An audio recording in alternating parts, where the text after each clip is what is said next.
Olá, sejam muito bem-vindos a mais um vídeo. E olha só, hoje estamos estreando aqui no O Conselheiro, sim, daqui do Pablo Marçal. Hoje vai ser muito bom isso daqui. Vamos bater um papo super interessante aqui com a Denise, que é dermatologista. E ela também é membro do titular da Sociedade Brasileira de Dermatologia. É muito bacana.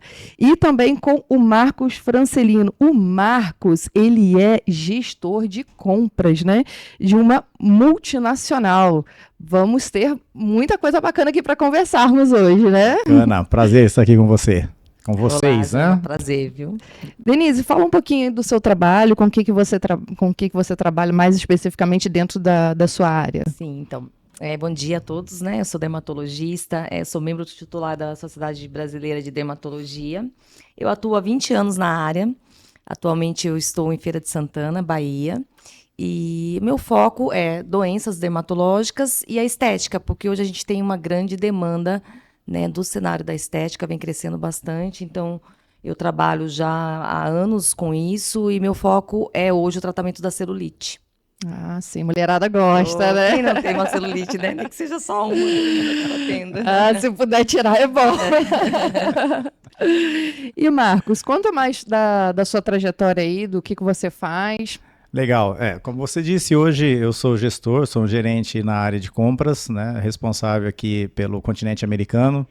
E basicamente eu trabalho com treinamentos de pessoas, novos funcionários, trabalho com a parte de governança corporativa na área de compras, que é bem sensível a esse tipo de informação. A área também de melhorias e de sistemas, implementação e melhorias de sistemas. Então, eu sou uma ponte entre as corporações que estão aqui no continente americano, Brasil, Argentina, Estados Unidos, México, com o nosso time global que está baseado na Suécia, né? Então, tenho bastante contato com esse pessoal. E nas horas vagas, né? Eu costumo dizer que nas horas vagas, enquanto descansa, carrega pedra. Eu faço um trabalho também de palestras, faço um trabalho de mentorias, né, em todo o Brasil. Ano passado, por exemplo, nos últimos 2 anos, eu estava fazendo um resumo. Eu estive presente em sala de aulas para mais de 5 mil pessoas. Olha que Né? bacana. Nas lives que eu tenho online, através de uma instituição a qual eu participo, foram nos últimos 2 anos em torno de 50 mil pessoas que assistiram às palestras que eu tenho gravado. Então, mas isso é quase um hobby. Mas esse hobby seu pode virar o seu principal, a sua fonte principal? Hoje eu estou fazendo um trabalho de uma transição de carreira, né? Então, eu estou escrevendo um livro, e esse livro vai ser a base para a minha futura mentoria. Então, eu vou aliar esse hobby com a minha experiência profissional também, e vou fazer um trabalho aí de alavancar pessoas ou em business ou na vida profissional, mostrar um novo caminho onde as pessoas possam servir, utilizar essa força que nós temos, mas com outro conceito. Não o conceito apenas de ganhar dinheiro, mas servir e fazer feliz outras pessoas através da profissão, através dos negócios. Né? Depois a gente pode trabalhar um pouco mais de informações sobre isso. Eu fico olhando para você, Marcos, e você trabalha numa grande empresa, né, multinacional, Sim. E às vezes é o sonho de muitas e muitas pessoas ocuparem um cargo como o seu. E chega num determinado momento que a pessoa vê que não é só aquilo, né? Tem a questão de o que eu posso fazer para ajudar as outras pessoas. Seria mais ou menos esse o caminho que você está traçando? Uma coisa que eu aprendi aqui no Conselheiros, junto com vocês, junto com o pessoal, os outros amigos, junto com a mentoria aí com o Pablo Marçal também, é que o que te trouxe até aqui não vai garantir o seu caminho daqui para frente, né? Então, é válido você trabalhar numa grande empresa ou numa pequena empresa, num pequeno negócio, mas a gente tem que ter a consciência de até que momento, enquanto eu estou aprendendo, super válido. A hora que eu paro de aprender, o que acontece? A nossa motivação começa a cair. E aí, o que eu faço com essa motivação? Tem uma estatística que diz, 2023 essa estatística, 66% das pessoas não estão felizes no local de trabalho delas. É muita gente. Nossa, é muita gente, mas 66%? E olhando e fazendo algumas entrevistas, o que as pessoas geralmente fazem? Trabalham pelo dinheiro, né? Eu tenho uma frase que eu aprendi muito recentemente junto com o Thiago Rocha, que é: pessoas que trabalham pelo dinheiro são apenas prostitutas. É um pouco pesado. É forte, mas acho que é verdadeiro, estão né? vendendo o corpo por um salário, né? E acho que esse não é o propósito das pessoas. Como você falou, eu trabalho numa grande empresa e eu estava lendo sobre a história, que foi uma ideia revolucionária de embalagem asséptica. Só que quando foi criada, ela não era asséptica, ela foi criada a embalagem para leite. 10 anos era apenas a embalagem. Depois de 10 anos apareceu a tecnologia asséptica e foi um tesouro, né? Mas o que me chamou a atenção de toda essa história, que foi revolucionária no mercado, foi a ideia do fundador da empresa. Ele dizia o seguinte: uma embalagem deve economizar mais do que custa. Sabe o que é isso no meu conceito? É servir. É fazer algo revolucionário para servir as outras pessoas. Ou seja, uma embalagem tem que economizar mais do que custa. Então não é uma embalagem que deve custar ou ser o preço maior do mercado para ter maior lucro. Não. Porque aí as pessoas vão ver benefício. E vendo benefício, elas vão fazer o quê? Adquirir. E se adquirir, teu negócio está prosperando. Independente de qual negócio seja. Se tiver a ideia da servidão, né, na Bíblia está: maior é quem serve. Exatamente. Jesus, não por acaso, foi o maior entre os maiores, né? Então, maior é o que serve. Se a gente colocar o maior é que serve no conceito profissional, no conceito empresarial, não tem como dar errado. Você sabe, Marcos, que eu chegando aqui, eu tô aprendendo muita coisa, né, com todos vocês, né? E eu tô tendo uma visão diferente do que são as grandes empresas. Que a grande empresa, quando ela caminha junto com a palavra, ela não tem limite para o crescimento dela. Não tem. E aí, quando você olha uma empresa que ela não está junto ali com Deus, não tem esse fundamento no cristão, ela vai até um certo limite, ela não consegue avançar mais do que aquilo. Eu não sei se isso é só uma sensação minha, só eu que percebi isso, mas para mim isso ficou muito, muito marcante, porque eu nunca tinha parado para observar isso. Que eu estou tendo contato com essas grandes empresas e quando eu chego dentro dessas empresas eu vejo isso. Como que é marcante essas empresas grandes e a palavra está sempre na frente. Sustentam, né? Como se sustenta, isso é impressionante. Isso vai em cima do que a gente vê muito aqui, né? Que está muito claro para a gente que convive nesse ecossistema, que são os princípios. Os princípios. Né? A gente realmente não pode trair, né? Os nossos princípios, e toda grande empresa precisa ter muito bem estabelecidos os seus princípios. Sim. Porque o que acontece, que eu acredito que no meio do caminho, as pessoas vão se perdendo, né? Às vezes elas até têm intenção quando começam, mas como aquilo não é claro, não tem clareza realmente, né, de onde quer chegar e como quer chegar, que isso é o mais importante, eu acho, elas se perdem. Então, os princípios se perdem no meio do caminho, e aí acontece o que a gente sempre vê, né, principalmente aqui no Brasil, né? E você vê funcionários que não estão satisfeitos em trabalhar naquele negócio, vão lá trabalhar só por trabalhar, vão se arrastando. Sim. Isso é muito triste para o ser humano. Porque você passa muito tempo no trabalho. Olha só que interessante, eu não tenho uma grande empresa, né? Eu tenho uma clínica de estética muito bem estabelecida. E por um tempo eu tive sócios, e eles acabaram saindo, eu fiquei sozinha por acreditar muito no meu negócio. Eu tenho uma clínica muito humanizada, num espaço realmente pensando muito na qualidade ali pro meu paciente, na experiência que o meu paciente vai ter, mas eu não tinha a visão que hoje eu tenho.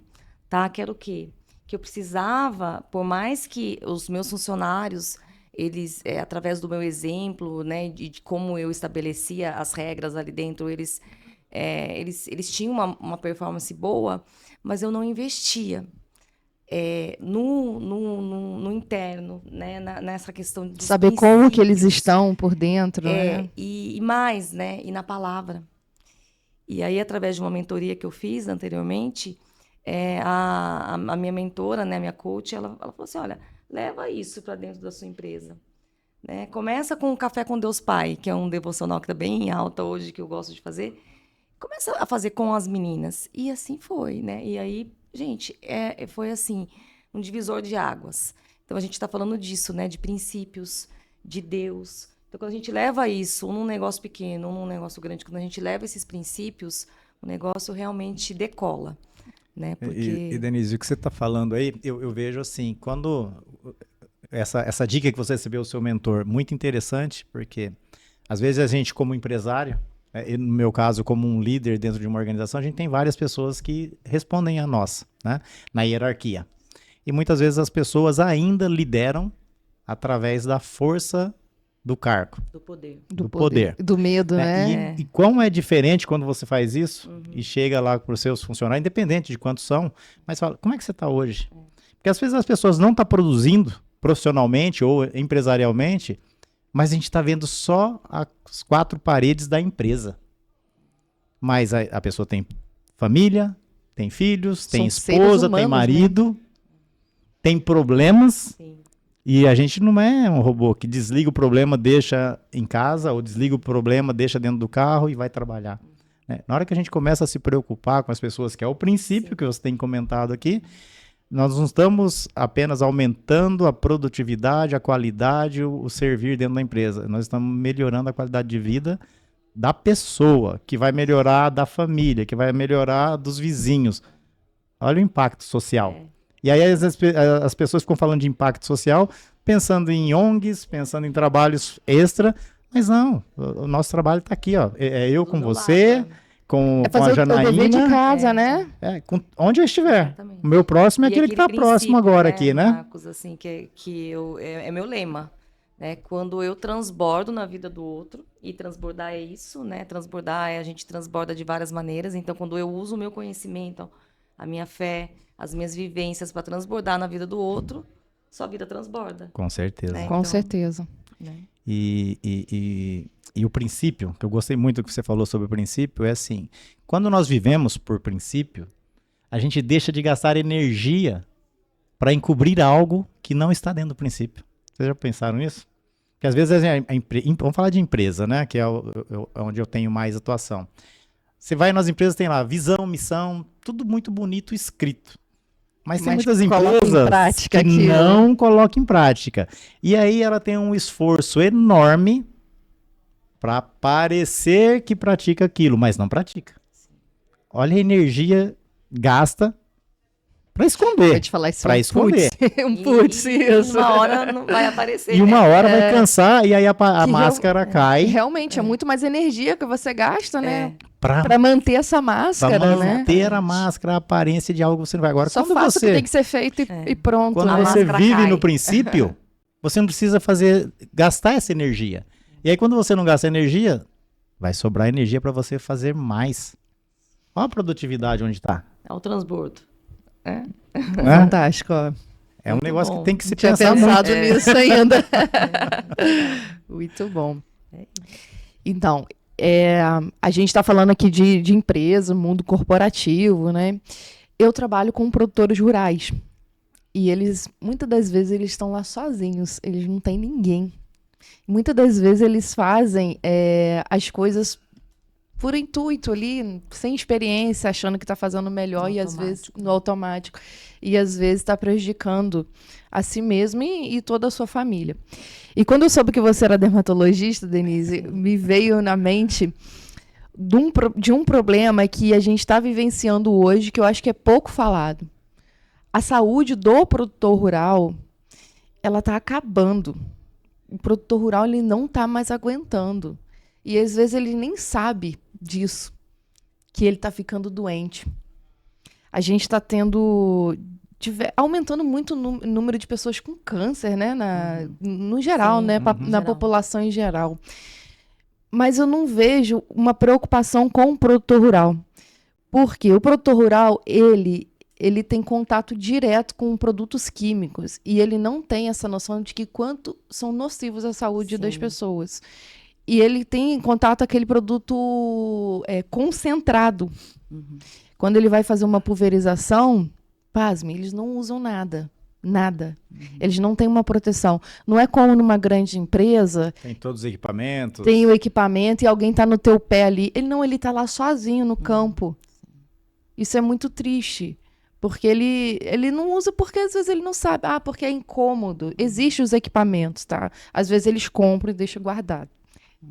Acontece. Mas eles não usam.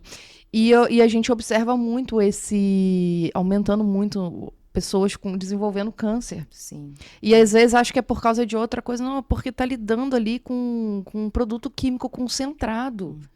O produtor rural, ele abre aquele produto sem uma máscara, sem nada. Ele vai pulverizar sem camisa. Sim. Ele toma banho de produto químico. E aí, Denise, você tem alguma informação para trazer para a gente, para levar para esses produtores que estão se expondo? O que está acontecendo, aumentando tanto o número de doenças?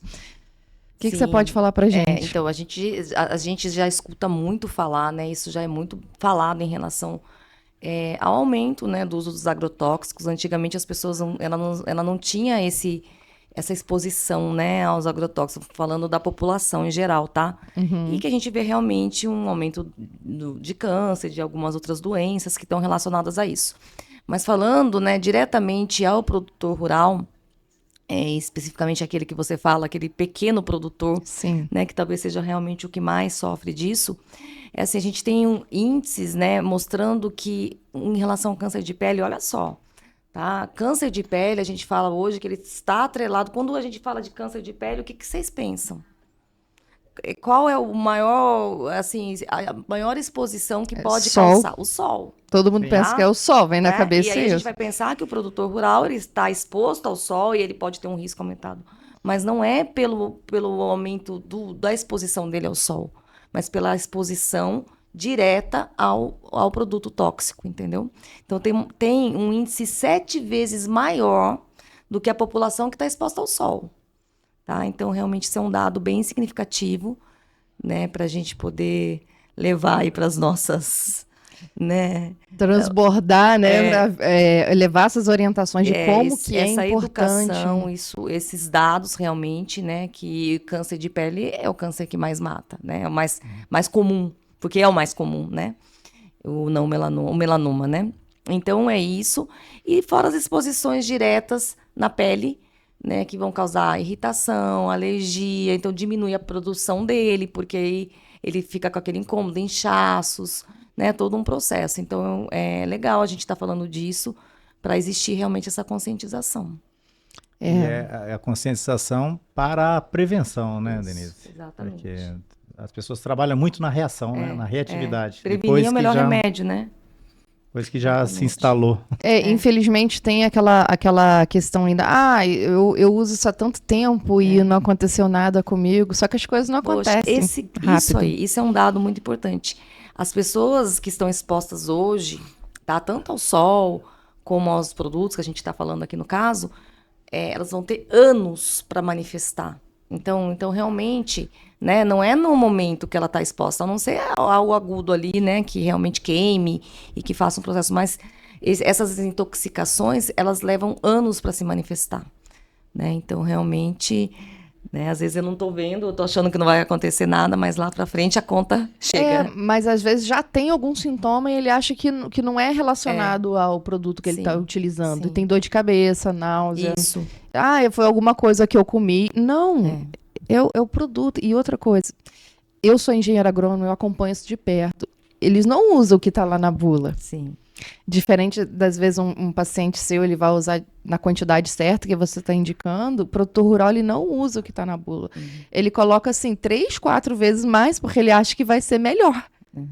Resolver mais rápido. Vai resolver mais rápido, não vai. Ele está se contaminando mais e se expondo cada vez mais, né? É muito triste essa nossa realidade, mas eu estou aqui para levar essa informação junto com os conselheiros, né, que são pessoas assim que têm muito conhecimento, levar informação para vocês, produtores rurais, conscientização de que isso é muito sério, que a gente tem que mudar essa mentalidade de que pode ficar aplicando, é produto químico, é coisa séria, não é brincadeira. Porque dentro de uma indústria, ninguém usa produto químico sem ter proteção, sem estar utilizando o EPI. Não existe isso. Por que lá no meio rural tem que ser diferente? Por que o produtor rural não possa usar? Será que só pode usar se tiver uma fiscalização? Não, a fiscalização tem que vir de você. Você pensar em você e na sua família se expondo. E você sabe que tem uma coisa que acontece muito, é a contaminação da esposa do produtor, que às vezes nem ela nem foi lá na lavoura pulverizar. Direta. É uma contaminação indireta. Ela vai lavar a roupa que ele utilizou, lava tudo junto. É que nem o fumante, né? Quem convive fuma por tabela, né? Então, O fumante passivo, né? E aí contamina a família toda, as crianças que às vezes nem foi lá, não se expôs diretamente, mas através da... E o resíduo fica, não tem jeito, aquilo não sai na água. Tanto é que o EPI hoje utilizado, ele só pode ser usado 30 vezes, ele tem um período ali, depois daquilo ele já não funciona. Então o resíduo fica, é muito sério isso. Infelizmente, eu acho que eles não estão dando a devida importância. Porque se fala muito no agrotóxico que chega lá no produto, lá no consumidor final. Sim. Mas esquece do produtor rural que está sendo o mais prejudicado nessa história toda. Exatamente. E é interessante isso aí. Assim, eu vivi em fazendas quando criança. Mas não era de plantação, era pouca plantação, mas era gado. Mas eu lembro de alguns produtos químicos que antes a gente jogava a embalagem pós-consumo em qualquer lugar. Sim. E eu lembro desse movimento quando começou a criar essa consciência, que aí a gente já não descartava mais as embalagens dos produtos químicos, a gente guardava e enviava para a casa da agricultura do município, para algum outro lugar, uma destinação, né? Mas eu lembro da época que não, acabava de usar e jogava em qualquer lugar e ninguém tinha controle. Aí começou a ter o controle da embalagem. Então, assim, se tá de retornar aquela embalagem. Sim. Aí, pegando o gancho que você falou, imagina, se a embalagem você tem que tomar todo esse cuidado e devolver, e o que fica na roupa, o que fica na pele, ninguém falava disso. Falava da embalagem, tinha que retornar pro local de origem, talvez. Mas o que ficava na pele, o que fica na roupa, a contaminação passiva, que isso é uma realidade, é uma verdade, não era abordado. Então, assim, nós temos sim que mandar essa mensagem e criar a consciência o máximo possível, porque tem muita gente ainda que não tem a mínima consciência disso. Não tem. Não tem. Você trabalha numa indústria, você vai tem funcionários lá que vão no processo mesmo de fabricação lá das embalagens. Eles não estão sem EPI. Não. Não tem como, porque tem uma fiscalização. Esse é o ponto. Tem uma fiscalização contínua, constante. É um trabalho árduo. Mesmo com todo esse aparato que nós temos dentro da indústria, temos que ter lá o técnico de segurança, tem que ter... na empresa que eu atuo, por exemplo, a gente tem um programa chamado Guardião. Ou seja, nós três aqui, ó, eu sou guardião seu, Janaína, e sou guardião da Denise. Se eu ver algum caso... alguma atividade que não esteja em segurança, eu tenho a obrigação de interpelar e até parar a atividade. Cada funcionário tem esse poder, né? Só que tem que criar uma consciência, não foi sempre assim. Né? E mesmo com essa consciência, treinamentos e tudo mais, a gente tem pessoas que ainda ficam monitorando para garantir que não aconteçam os acidentes, né? Por menor que seja, ou até fatais que pode acontecer. E aí me remete de novo à sua primeira frase, né? O produtor rural tá lá na fazenda, no sítio, sozinho. Sozinho, não tem ninguém. Quem vai monitorar? Ninguém. Existe sim uma fiscalização, mas não é como numa indústria que é o tempo todo. Uma vez ou outra vai passar um fiscal, vai olhar se tem as embalagens. Às vezes ainda se encontra, tá? Embalagens espalhadas. Eles têm que devolver hoje, tem sim uma política de devolução de embalagem. E o que você comprou tem que ser devolvido no prazo de 1 ano. Ok. Existe isso. Ainda tem embalagem que não é devolvida. E tem um problema da embalagem não ser devolvida, que é o seguinte. A embalagem, se ela não for perfurada, a embalagem do agrotóxico, se ela não for perfurada, ela não pode ser aceita lá na hora da devolução, né? Por que eles pedem para perfurar? Por causa de produto falsificado. Eles usam aquela embalagem e colocam o produto falsificado ali dentro. E hoje existe esse problema. Muitos produtores compram o produto e aí não funciona, aí que começa ele aplicar mais e mais e mais, porque não está funcionando, na verdade, o produto. Gente, não tinha essa informação. Interessante. Nesse meio, a gente já vê muitas coisas falsificadas, mas nesse meio... É porque os Tudo, produtos são né? caros, Sim. são muito caros. Então, abre os olhos dessas pessoas, para as pessoas maldosas, né? Um vidrinho é R$1.500. Seriam produtos com menos eficácia, é isso? Eles diluem. Diluídos. E às vezes até outra coisa. Não tem como saber o que está ali dentro, né?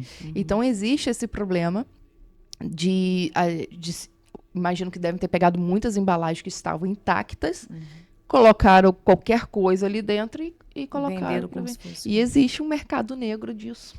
Também. Infelizmente, é real. Existe isso. Isso é real, existe. E aí chega lá para o produtor, ele acaba comprando esses produtos e colocando ali na...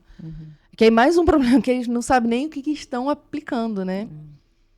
Então, essa questão da devolução da embalagem é muito séria mesmo. Então, da agricultura, então, mais como é ecológica, né, que a gente chama, que seria mais sem agrotóxicos. Como está isso no Brasil? Como isso funciona? E não, isso ainda está caminhando ainda, principalmente entre os pequenos produtores. E eu sou adepta disso, de uma agricultura mais equilibrada. Produzir sem agrotóxico, eu vou dizer que é meio complicado hoje em dia, tá? Não vou falar que todo mundo vai fazer orgânico, porque é difícil. Porque orgânico não basta só produzir sem agrotóxico. Tem que ter... O produtor de orgânico é dele, sabe? Tem que estar na veia que ele é produtor orgânico.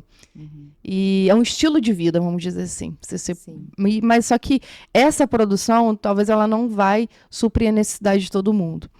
O que é interessante? É ter o equilíbrio. É fazer as aplicações, sim, com os agrotóxicos, no momento correto.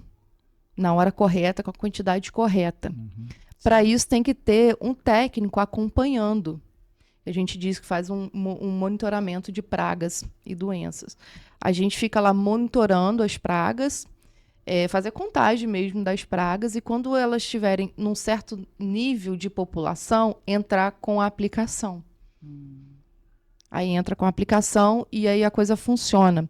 O produtor economiza porque ele não está aplicando a mais.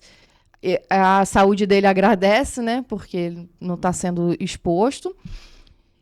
Só que para isso tem que ter a população agradece. A população agradece muito. Só que para isso tem que ter um técnico contratado, um profissional contratado para te acompanhar, para fazer esse monitoramento junto contigo. E é muito bacana isso, porque realmente funciona. Hoje, vou falar a verdade para vocês, tá? Se pulveriza quase todos os dias. Quase todos os dias. Não tem... Porque não tem, assim... infelizmente, no meu meio agronômico, quando lança um produto novo, ele não é apresentado para o profissional. Ele é apresentado diretamente para o produtor. Diferente da sua área, que vai apresentar... Surgiu um novo produto, uma nova técnica, vai apresentar para você. Sim. Você imagina se a indústria fosse apresentar direto para a sua cliente. Sim. No meio rural, não. Eles apresentam direto para o produtor rural. Então, eles usam de qualquer jeito. Infelizmente, ainda é assim. Não se chama os técnicos. Olha, a indústria não chega para a gente e fala, olha, o engenheiro agrônomo, temos esse produto aqui. Vamos ofertar para o seu cliente, é uma nova opção. A gente precisa, sim, desses produtos para cultivar. Mas tem que ser usado de forma correta. O problema hoje não é o agrotóxico, o problema é usar errado. Entendi. É usar errado o agrotóxico. Então, a agricultura ecológica ela é muito bacana. Não é todo mundo que vai aderir, mas quem quer aderir, eu super apoio. Eu acho que tem que ter, sim. Existe mercado para isso, Agora, tá? uma outra dúvida que eu tenho. Existe uma segurança realmente nisso? Porque a gente vê assim, né? Produtos orgânicos, né? A gente tem acesso a isso. E a gente realmente, às vezes, eu fico me perguntando, será que realmente é? Né? Então, será... quem faz a certificação de orgânico é fiscalizado constantemente. Sim. Tá? Então, eles sofrem fiscalizações, diferente do agricultor convencional, que não tem essa fiscalização. E aí se faz também análise desses produtos aleatórios, tá? Tem as fiscalizações, os fiscais vão lá, da certificadora, acompanha para ver se está tudo ok. É todo um processo, não é assim, eu vou virar orgânica, amanhã eu tenho o selo. Não, é todo um processo. É demora pelo menos 1 ano aí para você converter do convencional para o orgânico. E o seu produto depois tem que ser analisado. Pode ser analisado dentro do supermercado e se for encontrado alguma coisa, Perde o selo de certificação. perde o selo. E o orgânico não é só retirar o agrotóxico, não. O problema do orgânico hoje, que eu acho como técnica para trabalhar, é os adubos. Os adubos, é difícil você ter todos os adubos para você conseguir trabalhar em larga escala. Você consegue fazer isso em escalas menores. Sim. A agricultura orgânica ela funciona muito bem quando é pequenos produtores, agricultores familiares. Funciona muito bem mesmo. Eu acho que é uma ótima opção para a agricultura familiar. E mesmo porque é um mercado ainda, você falou, tem mercado para tudo, mas é um mercado ainda um pouco mais nichado, né? Porque assim, infelizmente, se a gente olhar o poder aquisitivo da população brasileira, geralmente eles, lá na gôndola do supermercado eles vão decidir por preço. Né? A maioria, né? Então, olha, por isso que tem consumo excessivo de refrigerante, porque no refrigerante tem que fazer um suco. Você vai fazer 1 litro de suco natural na sua casa, realmente natural, você compra quantos litros de refrigerante? Aí vai no mais prático. Vai no mais barato. Gente, agora eu posso só fugir um pouquinho do suco? Isso é muito recente, tá? A gente acha que o suco, né, natural, a gente está realmente consumindo algo bom para a saúde, assim. Mas através de estudos, né, tem se mostrado o que acontece. Quando a gente dilui a fruta, né, quando a gente bate e ela vira um suco, a hora que ela cai nas velocidades intestinal, isso tem um pico de absorção muito alto, né, glicêmico, né? Então isso está diretamente relacionado com câncer, tá? Principalmente câncer de mama. Nossa. Tá? Então assim, em casa é recente isso, tá? Esses estudos em casa a gente não consome suco mais. As minhas filhas, né? Como assim, mãe? Porque assim, até então a gente acha que é o refrigerante. Então a hora que a gente vai pro suco, tá saudável tudo, mas a questão toda é que é melhor comer uma fruta. Entendeu? Porque a fruta você vai digerir tudo, ela não cai. A questão do suco é que é uma glicemia alta, tá? Mesmo ele sendo sem açúcar, porque tem, assim, sem açúcar poderia ser o limão e o maracujá. Mas as outras frutas todas têm açúcar. Então, por exemplo, suco de melancia tem muito açúcar. Então, aquele suco vai cair nas velocidades, vai ser absorvido imediatamente, né? E isso torna um índice glicêmico muito alto e isso favorece o câncer. E sem contar, tem aquela continha aí que o nutricionista sempre faz, né? Você chupar uma laranja é uma laranja. Para fazer um copo de suco, vão várias laranjas. Então, né? questão calórica, aí a gente já entra na questão calórica e tudo mais. Realmente, se pensar, né? Não, com certeza. Consumir a fruta in natura é muito melhor. Muito melhor. Até mesmo para quem comercializa, o produtor rural é melhor que se consuma in natura, né? Você valoriza mais. Mas essa questão aí, voltando da questão da acessibilidade, eu tenho muitos produtores que produzem orgânico, eles não acham mercado para comprar o orgânico e eles vendem como convencional. Sim. Muitos produtores... Apesar de ser orgânico. Apesar de ser orgânico, aí eles enfrentam a barreira de comercialização que o produtor tem... Você pensa, o produtor ele tem que fazer tudo. Ele tem que plantar, ele tem que cuidar, ele tem que colher, embalar e vender, comercializar. Ele faz a cadeia inteira. É muito difícil para ele, né? E aí, na hora de comercializar, às vezes eles perdem e eles não conseguem comercializar como orgânico e acabam jogando no mercado como convencional. Porque o orgânico, ninguém, na maioria das vezes, não querem pagar, né? E é um custo mais alto. Não tem como negar que é um custo mais alto. E aí acaba caindo nessa. São muitas coisas pra gente contribuir aí. Marcos, quando eu te conheci, veio uma coisa na minha cabeça. Eu vou ter que falar. Vamos lá. Infelizmente hoje, muitas crianças acham que o leite vem da caixinha. Você que trabalha com a caixinha, né? E crianças, o leite vem da vaca, tá? E se você quiser o leite, ainda você tem que ir lá e tirar, porque não sai, não. E não vem da caixinha, né? Se criou essa ideia, né, Marcos? Graças a Deus, eu não fui dessas crianças, né? A grande parte da minha família é de fazenda, né? Então eu fui daqueles que tomava leite no curral lá com um copinho de açúcar e tirado na hora, quentinho, com bastante espuma, né? Aí depois, com um pouco maior, aprendi a ser retireiro, né? Que o pessoal chama de retireiro, quem ordenha a vaca. Então eu com 13 anos eu ordenhava a vaca às 4 horas da manhã, né? Depois que ir para a escola. E hoje eu trabalho nessa empresa que eu atuo, o carro-chefe é o leite, né? O leite dentro da embalagem cartonada, que é a embalagem longa-vida, Tetra Pak. E realmente, isso é uma verdade. Tem crianças que não sabem que o leite vem da vaca. Acho que tá na gôndola do mercado, sai da pegar lá, ali. né? Mas realmente,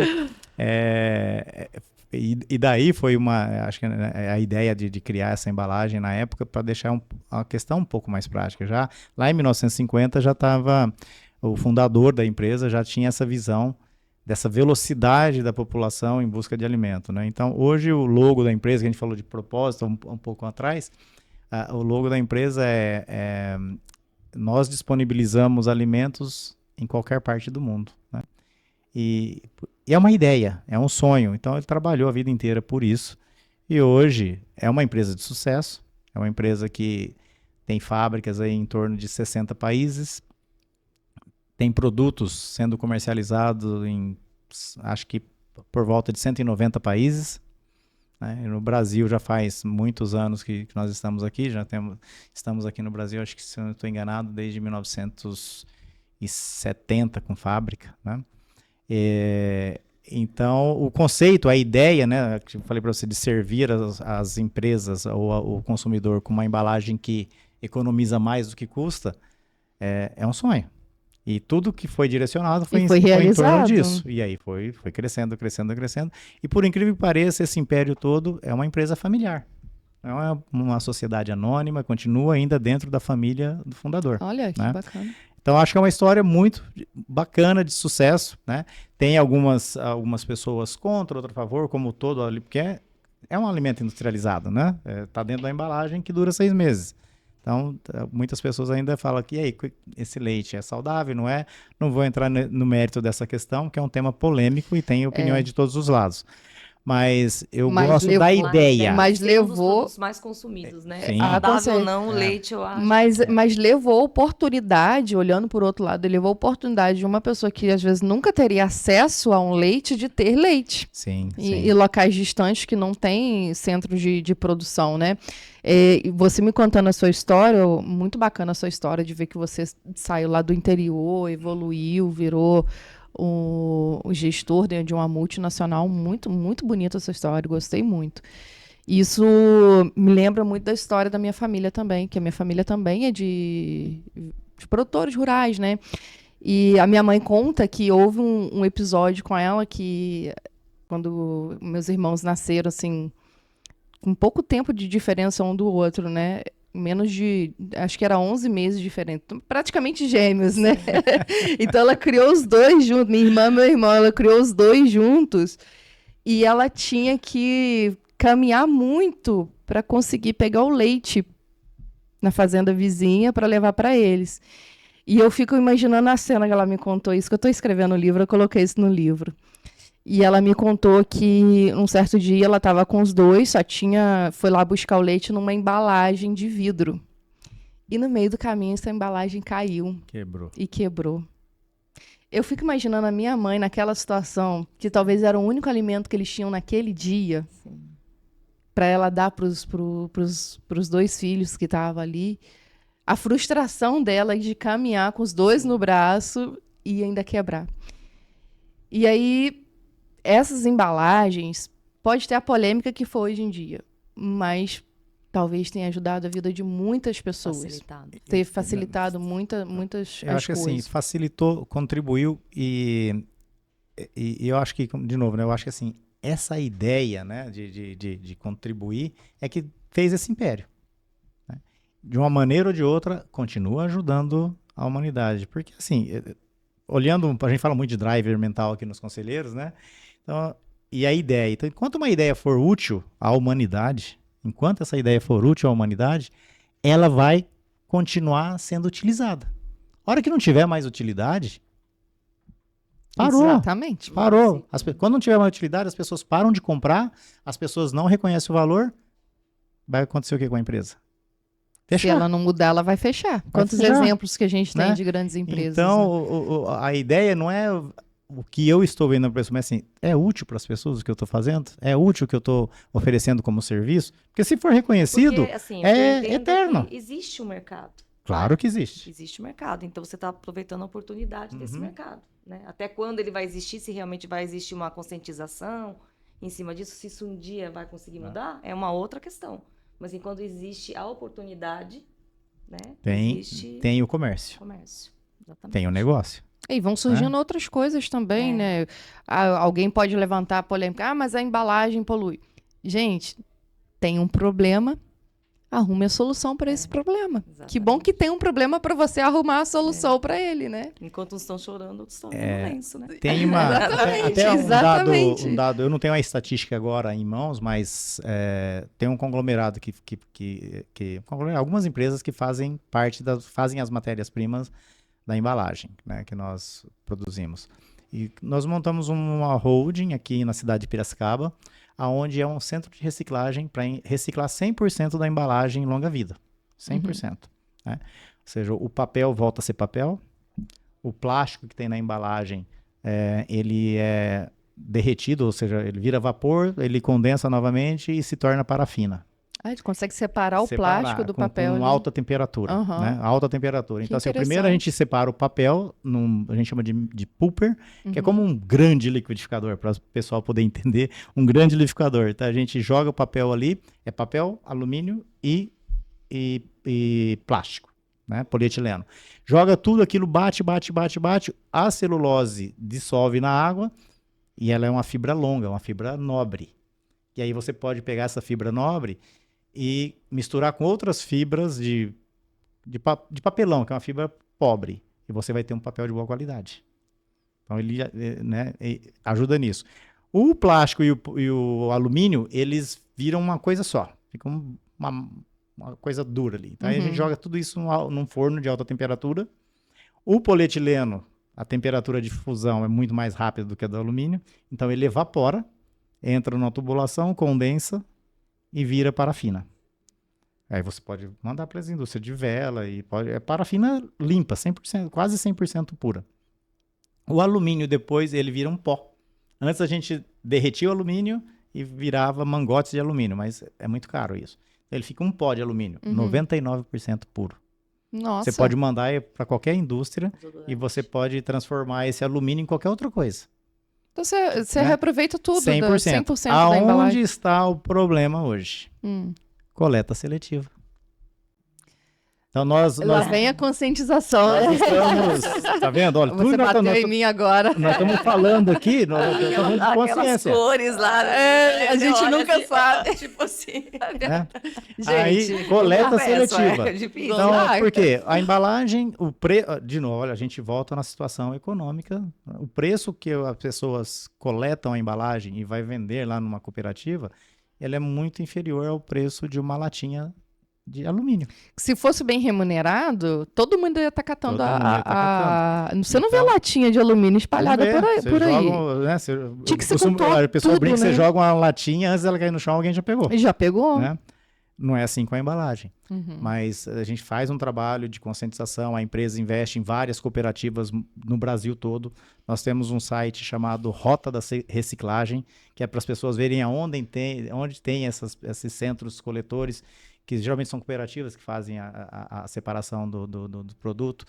Quando a cooperativa está muito longe, a gente manda máquinas de prensas para essas cooperativas para prensar o nosso produto e a gente poder colocar uma carga segura num caminhão e trazer lá do Nordeste, trazer para nossa planta recicladora em Piracicaba. Então tem um trabalho, e a Tetra Pak ela ajudou a escrever, a formatar a lei do retorno de resíduo sólido. Então nós fizemos parte desse grupo também no Brasil, quando estava se tornando uma lei. Nós ajudamos a desenvolver as regras disso aí. Porque é interesse nosso, a gente produz muito. Nós produzimos bilhões e bilhões de embalagens, né, no mundo todo. E a gente precisa contribuir com o nosso planeta, fazendo esse material todo se tornar reutilizável. Nossa, né? isso é muito bacana. Aí você, recado aí para quem está reclamando da vida, que não consegue nada, vai recolher as caixinhas de leite, levar para reciclar, que vai levantar uma grana aí, né? Então, às vezes não tem nada, né? E daí? Vamos recolher, vamos trabalhar, né? Nós fizemos pesquisas para desenvolver materiais com o nosso produto, né? Então a gente já desenvolveu mesa, telha, tem empresas que fazem telha com o nosso produto e é muito bem utilizado, porque como ele tem alumínio, né? Aí já não passou por esse processo de reciclagem que eu falei para você. A gente utiliza para fazer de uma outra forma. Mas, por exemplo, a telha é um caso de sucesso. As pessoas colocam telha na casa, uma telha... Lembra aquele formato da telha Eternit, né? Só que como tem alumínio, tem tudo ali, ela se torna muito mais durável. Térmica. E durável também. Durável e térmica, porque Sim. ela absorve o sol, não deixa o calor passar e, da mesma forma, não deixa o calor da casa, né? Não esquenta a casa. E no inverno não deixa aquele calorzinho de casa dissipar. Tá vendo como que um problema traz tantas outras soluções que quando que se imaginar fazer uma telha com alumínio? Quem quer botar alumínio numa telha? É isso aí. Então, Que é o que você legal. falou, a tua frase foi perfeita, né? Assim, tem um problema, vamos trabalhar na solução. E que Solução bom que Pra tem. todo E que bom problema que tem tenha. uma solução. Que apareçam mais problemas pra gente resolver, porque a gente gosta de resolver problemas. Mas não é isso. A gente é viciado em criar problema para resolver. Aqui no Conselheiros esse é um mote, né? É o drive, né? Então, assim, ó, quer prosperar na vida, quer ser um empresário de sucesso, quer ter sucesso profissionalmente, tem que amar problema. Tem que amar problema, a ponto de criar para e resolver. Né? Exatamente. Que foi o que a empresa fez, né? Ela criou um problema e agora vocês estão resolvendo o problema. Resolvendo o problema. Muito bom. E desenvolvimentos, né? Desenvolvimentos a todo momento, a todo momento. Eu tenho uma empresa que eu estudei uma época, quando eu estava na pós-graduação, que é a 3M. É uma empresa multinacional também. E me chamou muita atenção, eu tô falando isso aí, vamos falar meados aí de 2006. Me chamou a atenção que ele falou assim, ó, metade dos produtos que a 3M vai vender nos próximos 5 anos ainda não foram inventados. Não 50% do faturamento... Ainda está por vir. O que é isso aqui? É o drive deles. Ó, 50% do que nós vamos viver daqui 5 anos de lucro, de faturamento, nós ainda não inventamos. E aí, o que ela faz? Ela tem um valor, uma verba para pesquisa e desenvolvimento muito maior do que a média mundial. E ela permite o quê? E aí que me chamou muita atenção. Ela permite que os seus pesquisadores errem. Olha. Por quê? Eu vou falar de mim, mas acho que posso falar do povo brasileiro. Nós somos criados de uma forma de ser assertivo. E aí, pelo medo de errar, nós não tentamos. Exatamente. Imagina se Thomas Edison fosse pensar assim. Exato. Ele 900 vezes, mais de 999 1000 lá. vezes que ele errou no processo de criação e da ele é famoso lâmpada. por isso, né? Ele falou, não errei, eu aprendi a forma de não fazer. Então eu dei um Exatamente. passo em direção ao sucesso. E aí esse medo de errar, eu nem tento. E aí nem tento, chega um momento que tá o quê? Frustrado, porque nunca tentou nada. E aí a 3M faz errar isso. é diferente de fracassar, né? E aí eu fiquei maravilhado, por exemplo. Não sei se vocês conhecem, né? Geralmente, não desmerecendo as mulheres, mas isso é coisa mais de homem. Lixa d'água, usado em funilaria. Lixa d'água eu uso em cicatriz de acne. Olha que... Aí, tá vendo? Tá vendo o grau de cicatriz? Já quebrou um paradigma meu aqui. Lixa d'água, ó, raspa a pele. Mas ela foi criada para isso, sabia? É? A lixa d'água foi 3M. Sim. A princípio, eles queriam desenvolver um barbeador através da lixa. Olha. Deu errado. Sim. Não deu certo. Aí aquele cientista fracassou no seu intento. Um outro cientista viu e falou, esse negócio é interessante. Então que tal, já que era para usar com água? Que tal se usar água para lixar aí um carro que faz muito pó? E você lixa aquela água, não faz aquele pó todo. Olha quantas Criou. utilidades isso tem, gente. Né? Mas não foi fracasso. Para um foi fracasso, para o outro foi sucesso. Exatamente. Muito O bom. mais famoso, carro-chefe da 3M, post-it. Aham. Ah, que a gente adora. Post-it, que todo mundo gosta de ficar pregando, né? É super prático, né? Você cola, retira, não fica resíduo de cola. Uhum. Foi outro invento que deu errado. Um cientista da 3M queria fazer uma super cola. Deu errado. Uma cola mequetrefe lá, né? O outro cientista que ia na igreja, olha, ó a mão de Deus aí. Na igreja, pegava o inário e toda vez marcava com o marcador de texto. Toda vez que ia pegar o inário, aquele marcador caía. E aí, ele viu essa cola lá, fez um teste. Pô, esse negócio dá certo. Começou a marcar o inário lá na igreja e aquele negócio não saía. E quando saía, ele tirava, não ficava resíduo. Ele falou, opa, apresentou, ninguém aprovou. O board da empresa não aprovou aquele negócio. Ah, esse não, negócio não funciona, né? esse negócio não é bom, não. Aí, estratégia, o que ele fez? Fez lá uns blocos de post-it, mandou para secretárias dos diretores do board. Elas que Aí elas usam. começaram a usar, só que era limitado. A hora que acabou, ficaram doidas, querendo mais. Olha só. E aí, Não E basta aí ter um os- bom produto, tem que ter aí os estratégia. diretores, ela, eu quero mais, porque o negócio é bom. Então, eles dizem, mas esse negócio é bom mesmo? Agora vamos investir. Aí investiu. E faz quantos anos que a 3M é conhecida pelo post-it? Hoje tem um monte de outras marcas aí no mercado. Mas 3M foi o inventor e continua vendendo até hoje. Que legal, gente. Deu errado para dar certo, né? É, Muito bom. isso é bom mesmo. E a gente fica olhando aí, muitas pessoas, às vezes, como você trouxe aquele dado, que 66% das pessoas estão infelizes, né, com o seu trabalho, não gostam daquilo que está fazendo, e não sai daquilo por medo de errar. Posso contar uma história para vocês que há muitos anos eu vi que mexeu comigo. Essa história e é real. Eu só não lembro o nome dos personagens, tá? Eu vi num programa de TV. Um senhor, era uma reportagem. Um senhor no Rio de Janeiro. Ele era sapateiro. A vida inteira arrumando sola de sapato. Fivela de sapato. Tá. Só que chegou um momento que os sapatos estavam mais baratos, né? Não era mais aquela década de 80 que era tudo caro. As pessoas começaram, em vez de reformar sapato, comprar novos sapatos e deixou de levar na sapataria. E aí a sapataria foi ficando pequena. Esse senhor foi mandado embora. Ele só sabia arrumar sapato. Foi mandado embora. E aí ele foi embora, recebeu lá a sua rescisão, foi para casa pensando, e agora? O que eu vou fazer? Né? São duas reflexões aqui. Muita gente vive assim hoje. Eu sou o Marcos da Tetra Pak. Tetra Pak não é meu sobrenome. E muitas pessoas usam o nome da empresa para se identificar. Mas amanhã ou depois, faz como esse sapateiro perdeu o seu emprego, foi mandado embora por algum motivo, ou deixou de ser útil naquela empresa, como é que fica o sobrenome? Esse senhor estava desse jeito, acabou. Sapataria fechou. Ele teve um lance, assim, uma ideia genial que nem ele sabe por quê. Ele entrou numa loja de instrumentos musicais. E ele gostava de tocar sanfona. E ele usou a rescisão dele, que era pouca, comprou uma sanfona. Gastou todo o dinheiro dele na sanfona. Entrou no ônibus, foi embora, tava triste, pra alegar um pouco, falou, vou tocar sanfona dentro do ônibus. Começou a tocar a sanfona dentro do ônibus.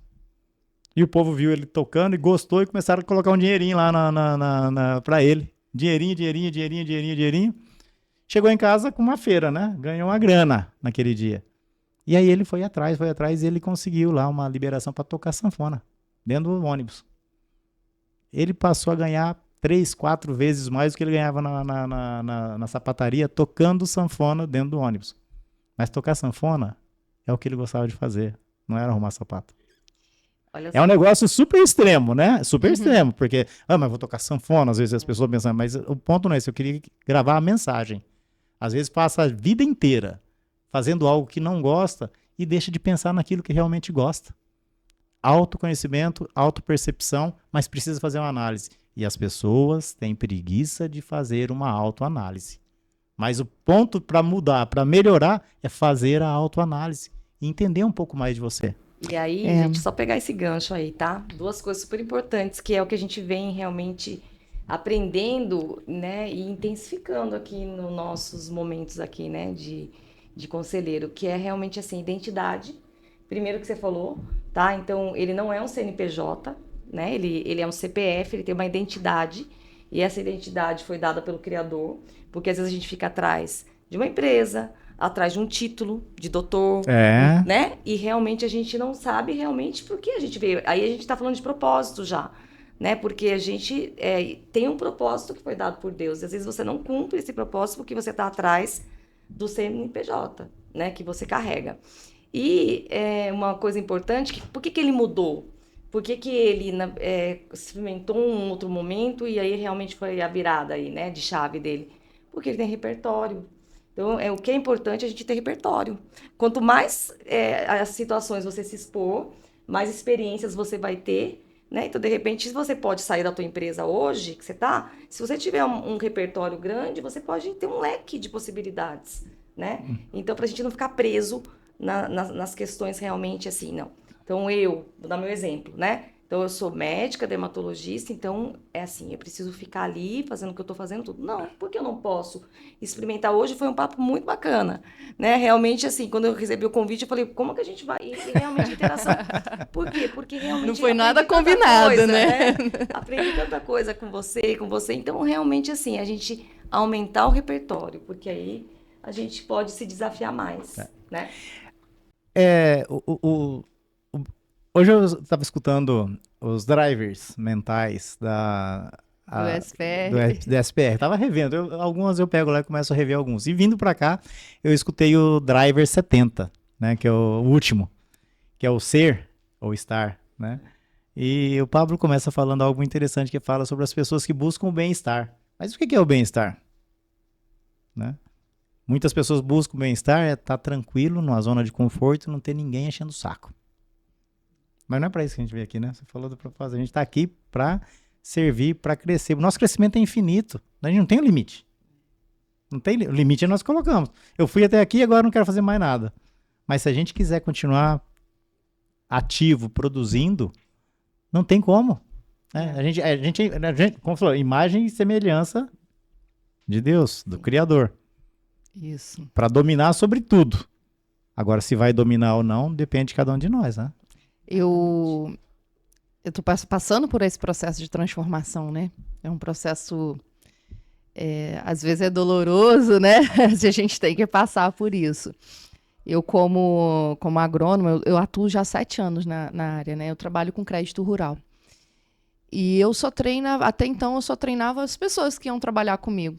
Assim, não, quem for vir trabalhar comigo, eu vou ensinar o que é, porque nunca ninguém me ensinou sobre isso. Eu que peguei lá e aprendi na época que eu comecei, eu lutei muito para isso, né?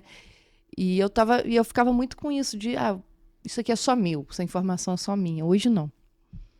Hoje eu quero estou abrindo para outras pessoas terem a mesma oportunidade que eu tive.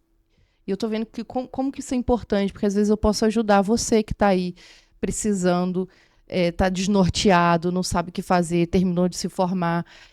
E eu também fiquei perdida quando eu terminei de me formar. Quem me dera se alguém tivesse me dado essa orientação. Olha, você pode trabalhar com isso daqui, com crédito rural, uma possibilidade de você trabalhar. Porque para o recém-formado é difícil de entrar no mercado de trabalho. Então, é uma oportunidade para você. E agora eu mudei mesmo a minha percepção sobre isso, né? De abrir o conhecimento. E hoje eu estou com a mentoria para abrir esse conhecimento, para ensinar as pessoas que querem entrar nesse caminho do agronegócio. Pode entrar, começar pelo crédito rural, que é uma excelente opção. Mas eu preciso ser técnico para isso, preciso ser agrônomo para isso, veterinário? Não. Você precisa ter uma empresa. Dentro dessa empresa, você contrata pessoas para fazer isso. Então, até então, eu só ficava assim, não, isso aqui é o meu conhecimento, eu adquiri isso aqui, é só meu. Mas não é. Não é isso, isso não é meu. Porque isso foi dado por Deus, né? Foi dado por Deus, isso não é meu. Então, eu vou abrir para outras pessoas, para pessoas que estão entrando no mercado, pessoas que querem fazer transição de carreira. Pessoas que já trabalham com isso, com agronegócio, pode ter oportunidade de agregar mais ainda no seu negócio. Então, como que isso aqui é importante? Como que isso aqui mexe com a gente, né? Eu nunca abriria isso se não fosse eu vir para o conselheiro. Eu ia continuar no meu mundinho lá, sozinho, só vou treinar quem vai vir trabalhar comigo. Mas hoje não, hoje eu tenho outra mentalidade. Hoje eu quero ajudar pessoas através do que eu sei. Então, isso para mim está sendo bem transformador, muito... Legal. E assim, se tem essa vontade, né, e você está nesse ambiente, nesse ecossistema, que as pessoas têm o mesmo intuito, com todos que a gente conversa, todos os conselheiros, eles querem transbordar, transmitir conhecimento, transmitir conselhos, né, práticos da vida das pessoas. Eu acho que a gente está num grupo seleto. E esse grupo pode fazer uma diferença enorme. E pegando o gancho que você falou, como eu falei, eu já faço palestras, eu faço algumas mentorias, mas não no CPF. Eu estou dentro de uma organização e eu falo em nome da organização. E aqui no Conselheiros eu aprendi justamente essa palavra que você falou, mexeu muito comigo, né? O teu CPF tem que ser mais forte do que o seu CNPJ. Né? E eu estou fazendo esse movimento também, essa migração, né? Então, assim, tenho uma bagagem, tenho um conhecimento, sou reconhecido dentro desse meio sobre o que a gente tem entregado. É muito bacana ver o crescimento das pessoas, mas precisamos ser maior. Maior do que isso. Temos que ser maior. E nós somos maior que isso, né? Somos mais fortes. Vamos voltar de novo na consciência. Nós somos maior que isso. Somos maiores que o CNPJ, né? Eu não tinha essa consciência. Porque a gente não tem, porque a gente fica na zona de conforto, né? É mais fácil, né? Sabe então, que assim, não é fácil você dar a cara e falar assim, eu vou ensinar. O Pablo falou uma coisa que me marcou muito, que eu acho que eu tomei a decisão de entrar no conselheiro naquela hora. Falou, você vai ter que se desligar da sua empresa para você entrar no conselheiro. Você vai ter que tirar a sua tomadinha lá da sua empresa e ligar aqui na minha usina. Aí, naquela hora que ele falou, eu levantei e falei assim, eu vou pro conselheiro. Aquilo dali. E realmente é isso. Quando eu cheguei, eu vi o campo energético que tem isso daqui. Tudo muda. É inexplicável. E a gente não quer sair daqui, né? Não quer. A gente quer ficar aqui, é difícil, gente, voltar para a vida real. É difícil. Mas eu queria, assim, se a gente tiver um tempinho, eu queria dar rapidinho o meu testemunho pessoal. Quando a gente fala de propósito, né, dado por Deus, identidade, isso é dado para a gente lá no dia que a gente nasceu. Mas a gente, através dos bloqueios, das vivências, né, que a gente tem, boas e ruins, a gente vai adulterando o nosso propósito, a nossa identidade. E eu comecei a entender isso porque a vida começou a me mostrar algumas coisas, né, que realmente dando algumas chacoalhadas, mas às vezes a gente está percebendo, mas assim, é a questão da zona de conforto, né, é difícil romper.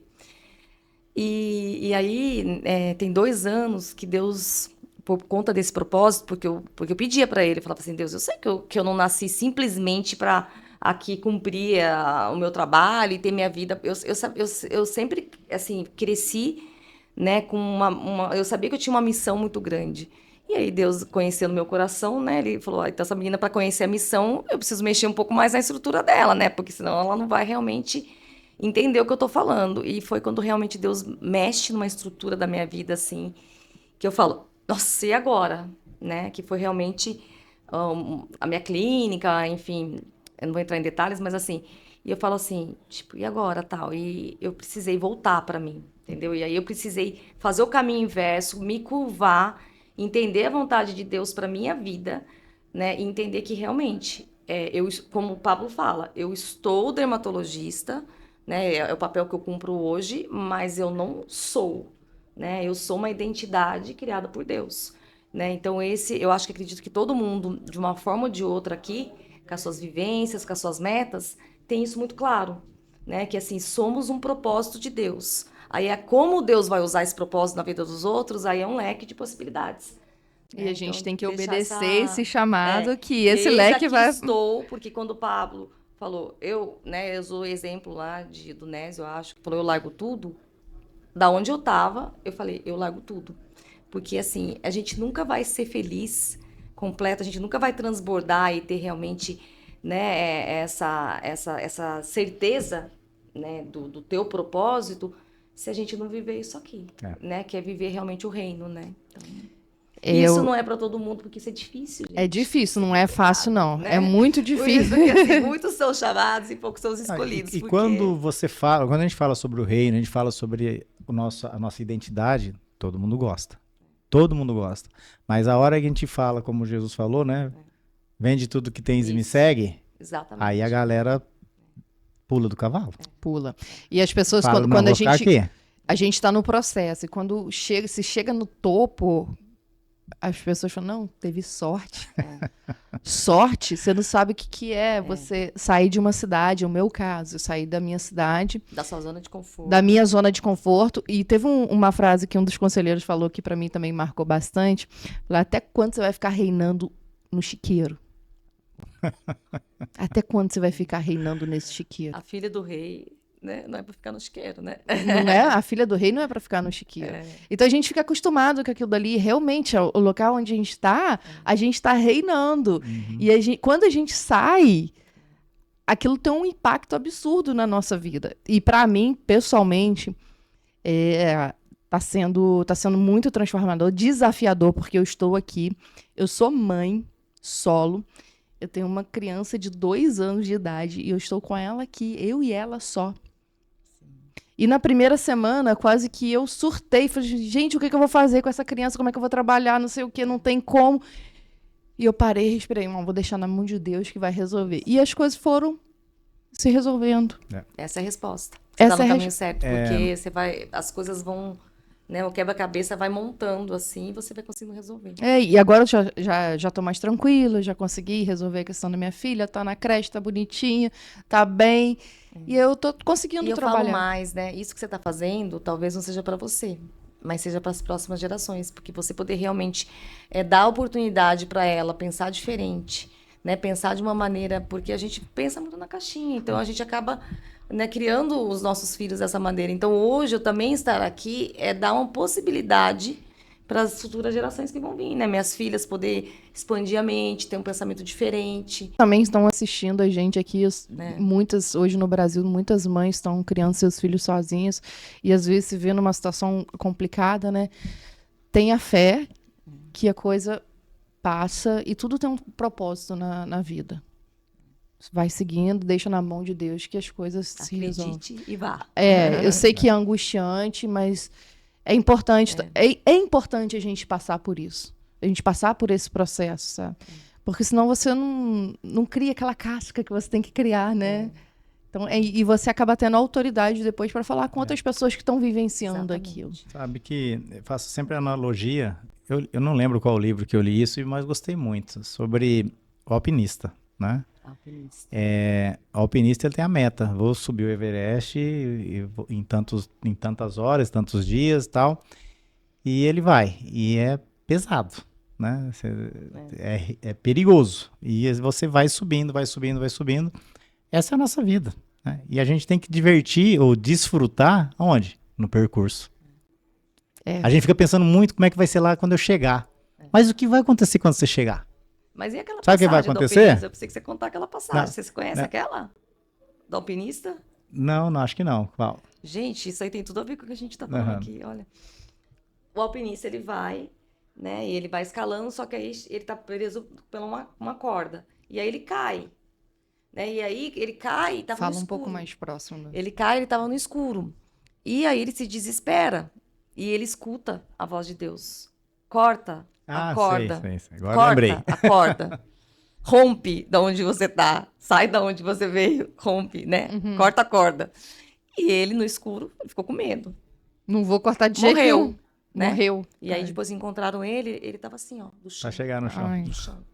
Entendeu? Então, assim... Às vezes medo, solta né? pouquinho Corta pra a corda. gente. E a gente não vai, né? O ponto que eu estava dizendo, assim, o alpinista chegou lá em cima, na meta. O que ele faz? Ele desce e vai para um outro desafio. E nós? Eu tenho uma meta. Nós temos 4 meses aqui no Conselheiros. É a nossa meta. E depois dos 4 meses? Se for bem sucedido, não no Conselheiro, mas no seu negócio, na sua meta de vida. Chegou lá na meta que você atingiu. O que você vai fazer? Uma nova meta, não é? E se você fracassar? Uma nova meta. Fazer de novo, fazer outra coisa. É um contínuo, um ciclo contínuo. Então, assim, por que eu vou deixar para desfrutar, ou me alegrar, ou celebrar, só na hora que eu chegar. O desfrute é no caminho. Exatamente. Né? Isso eu tô aqui, aprendendo. quando a gente falou, você Isso aí falou eu no tô- começo, eu nossa. estou Quando a gente aprendendo veio isso. sentar aqui, os 3, Marinha de primeira viagem aqui, não é? Sim. Na época eu estava discutindo, o que nós vamos falar? Né? A dermatologista, agrônomo. agronomista, Qual o gestor. ponto em comum? Os O assuntos, propósito. os assuntos não tinham relação, não tinha correlação. E tem, olha só. Quantas coisas que a gente falou Eu aqui que aprendi tem um monte em com comum, vocês né? aqui. Eu também. Com cada palavra. Muito bom. Excelente. Excelente. Agradeço muito estar aqui com vocês. Muito bom. Foi muito bom. Muito bom. Eu agradeço aí também. E vamos encerrando por aqui, Vamos. né? Teremos mais. Não fique achando que é o único, é apenas o primeiro. Teremos muito mais. Isso. Gente, muito obrigada. Obrigada, viu, Muito gente? obrigado. Obrigada. Obrigado.